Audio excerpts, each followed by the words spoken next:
నమస్తే sister G.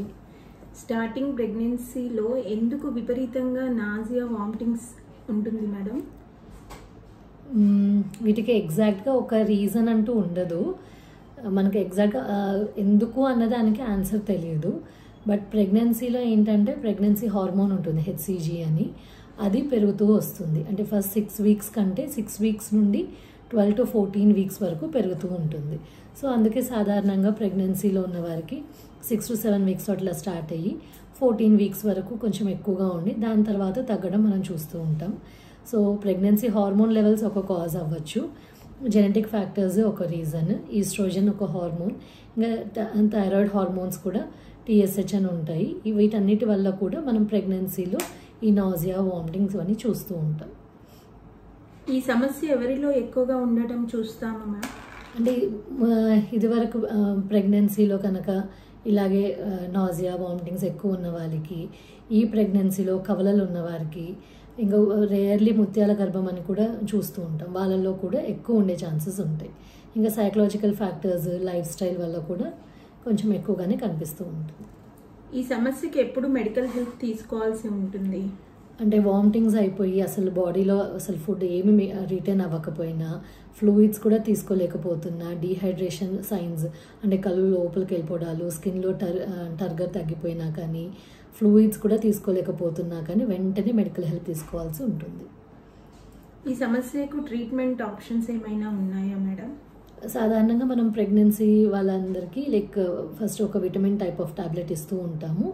దానికి response లేకపోతే మనం అప్పుడు టాబ్లెట్స్కి షిఫ్ట్ చేస్తూ ఉంటాము. ఇవన్నీ ప్రెగ్నెన్సీలో సేఫ్ ఉన్న మెడిసిన్సే మీకు హెల్త్ కేర్ అంటే డాక్టర్స్ ఇవ్వడం జరుగుతూ ఉంటుంది. ఒక మెడిసిన్కి కనుక ఎక్కువ రెస్పాన్స్ లేకపోతే మనం ఇంకొక మెడిసిన్కి మార్చడం జరుగుతూ ఉంటుంది. ఒకవేళ అసలు అంటే టూ మచ్ ఆఫ్ వామిటింగ్స్ అయిపోయి డీహైడ్రేషన్, వెయిట్ లాస్ అట్లా కొంచెం అసలు ఏమి రిటర్న్ అవ్వకపోతే మనము నరానికి ఫ్లూయిడ్స్ లాగా ఇవ్వడం కూడా జరుగుతూ ఉంటుంది. సో మనం ఆ సైకిల్ని బ్రేక్ చేయడం ఇంపార్టెంట్. లేకపోతే కంటిన్యూస్గా వామిటింగ్స్ అయిపోయి మన బాడీలో కీటోన్స్ అని కూడా ఉంటాయన్నమాట. అంటే మన బాడీకి గ్లూకోజ్ అవసరం, అది లేకపోయేసరికి బాడీలో ఉన్న కీటోన్స్ అవన్నీ కూడా బ్రేక్ డౌన్ అయ్యి ఎనర్జీ ప్రొడ్యూస్ చేయడానికి ట్రై చేస్తుంది. ఒకవేళ అలా ఏమైనా ప్రొడ్యూస్ అయితే బేబీకి దానివల్ల హాని జరిగే ఛాన్సెస్ ఉంటాయి. సో అందుకని మనం ఈ సైకిల్ బ్రేక్ చేయడము అండ్ ఇంకా గర్భిణీ స్త్రీల కండిషన్ అంతా ఇంప్రూవ్ చేయడం చాలా ఇంపార్టెంట్. అందుకని కూడా అడ్మిషన్ అవసరం పడే ఛాన్సెస్ కూడా ఉంటాయి. చివరిగా ఈ సమస్య తగ్గించుకోవడానికి చిట్కాలు ఏమైనా చెప్తారా మేడం? సాధారణంగా ఏం చెప్తాము అంటే ప్రెగ్నెన్సీలో నాజియా అవన్నీ మనకు కామన్గానే వస్తూ ఉంటాయి. సో వాళ్ళనే సైకలాజికల్గా స్ట్రాంగ్ ఉండమని చెప్పడం జరుగుతూ ఉంటుంది. ఒకవేళ అంటే ఇవి అంటే చాలా ఇబ్బంది పడుతూ ఉంటే టాబ్లెట్స్ బిగినింగ్లోనే తీసుకోమని కూడా చెప్పడం జరుగుతూ ఉంటుంది. అంటే సివియర్ వామిటింగ్స్ అయిపోయి ఏమీ ఉండకుండా డీహైడ్రేషన్లో వెళ్ళే ముందే. అలా కాకుండా కొంచెం నాజియా ఉన్న వాళ్ళకి ఏం చెప్తూ ఉంటామంటే బ్లాండ్ డైట్ తీసుకోమని చెప్తూ ఉంటాం. అంటే ఇప్పుడు రైస్ కానీ, బ్రెడ్ కానీ అలా. ఇంకా కొందరికి స్మెల్స్తో చాలా ఇబ్బంది పడుతూ ఉంటారు, వంటింట్లోకి వెళ్ళడమే అవ్వట్లేదు అని చెప్తూ ఉంటారు. అలా ఉన్న వారికి అంటే వేడిగా తినకుండా కొంచెం చల్లగా అయ్యాక అప్పుడు దాని స్మెల్ అంత స్ట్రాంగ్గా ఉండదు కదా, అప్పుడు they will be able to manage better. ఇంకా అందరూ కలిసి కూర్చొని తిన్నప్పుడు ఎక్కువ ఫుడ్ క్వాంటిటీ ఉన్నప్పుడు ఎక్కువ స్మెల్స్ కూడా ఉంటూ ఉంటాయి. సో కొంచెం సపరేట్గా కొంచెం దూరంగా కూర్చొని తన వరకు మాత్రమే ఫుడ్ తీసుకొని తినమని చెప్పడం కూడా జరుగుతూ ఉంటుంది. కొందరికి మార్నింగ్ లేచాక బ్రషింగ్ దగ్గర చాలా ఇబ్బంది పడుతూ ఉంటారు. అంటే వాళ్ళ డే అలా స్టార్ట్ అవ్వడమే చాలా డిస్టర్బ్ అయిపోతూ ఉంటారు.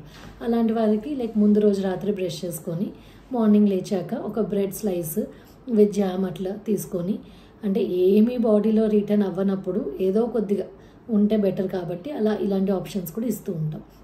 సో బ్రెడ్ అండ్ జామ్ తీసుకొని ఒక స్లైస్ తర్వాత బ్రష్ చేసుకొని తర్వాత రొటీన్ ఫుడ్ అని తినమని చెప్తూ ఉంటాం. అంటే ఒకవేళ అస్సలే తినలేని పరిస్థితిలో ఏది నచ్చితే అది కొద్దిగా క్వాంటిటీలో తీసుకుంటే బెటర్. కొద్ది క్వాంటిటీ అయినా సరే ఫ్రీక్వెంట్గా తీసుకోమని చెప్తూ ఉంటాం. డీహైడ్రేషన్లో పోకుండా, అంటే మీకు కొందరికి నీళ్ళు అస్సలు తాగలేకపోతున్నాం అంటూ ఉంటారు. అలాంటి వారికి మజ్జిగనో, సూప్స్ ఎలా కుదిరితే అలా, కానీ బాడీలోకి ఫ్లూయిడ్స్ వెళ్ళడం ఇంపార్టెంట్. సో ఇవన్నీ జాగ్రత్తలు తీసుకుంటే సరిపోతుంది. ఇంకా మనం ఏజ్ ఓల్డ్గా మనకు అల్లం కూడా మంచిది అని చెప్తూ ఉన్నారు, జింజర్. సో మీకు కావాలనే ఆ జింజర్వి చిన్న టాబ్లెట్స్ లాగా కూడా వస్తూ ఉంటాయి, లేదంటే అల్లం కూడా ట్రై చేసుకోవచ్చు.